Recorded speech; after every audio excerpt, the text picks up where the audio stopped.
Can a third-party outsider disrupt the 2024 election? Wouldn't that be something? This is Not My Party.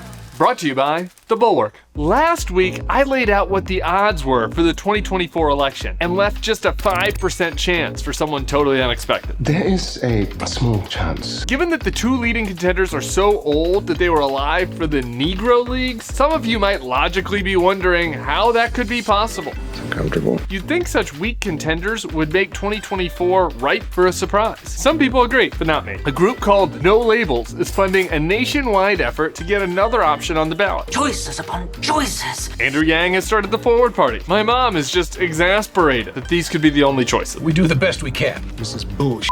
And I get it, really, I do. But in a counterintuitive way, the candidate quality issues and the extent of our polarization actually make it less likely for third-party success. Yeah, you're gonna have to walk me through that. There are two main reasons why. One, we're living in a time of extreme negative partisanship. Negative partisanship is a concept where voters are committed to one side, not so much because they love their candidate, but because they despise the other candidate. I hate them so much! So if you are the type to correctly think that Donald Trump might literally end our democracy, you are less likely to risk wasting your vote on a third party, even if you don't love Joe Biden, because you don't want to take a chance that it could help Trump. Well, we must be stopped. The same is true the other way. If you incorrectly think that Biden stole the election and has dementia, even if you hate Trump's bleats, you are still likely to go with him rather than to waste your vote on someone else. I would choose the lesser evil. That's not what's going on here. Consider, the modern election where a third-party candidate did best was Ross Perot in 1992. Back then, the two main candidates were seen as pretty close together. George H.W. Bush was a moderate Republican, and Bill Clinton ran as a moderate Southern Democrat. Is this how it was in the olden times? The perception of the two candidates as kinda similar made people more comfortable throwing in with a wild card like Perot. The stakes just felt lower. Let's mix it up a little. The other reason, our political rubber band. Think of a rubber band. When it's slack, the middle is close together. As it gets pulled apart, think about how far the center right is from the center left. The spread out rubber band is our politics now.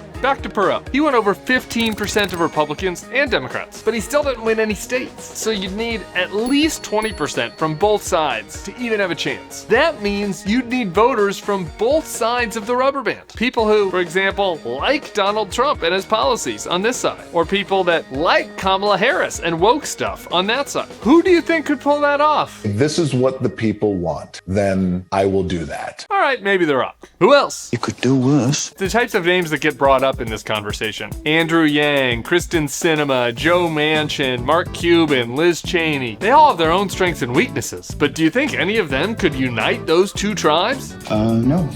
I don't. Could something happen that changes the game entirely? Sure, Trump could die, we could discover that the Chinese balloons were actually aliens, or some super charismatic person or AI that I'm not thinking of could brainwash people who like Kamala and people who like Trump to both like them. Do you think such a thing is possible? Meh. And so, even if we don't like it, our polarization and political structure lead us back to the major party options. Ron, Don, or Joe. Such is life in America 2023. This menu sucks. American style. See you next time for more Not My Party. For more episodes of Not My Party, smash that subscribe button. And scan right here to subscribe on Snapchat, where you can get the episodes first and all the Not My Party content you desire.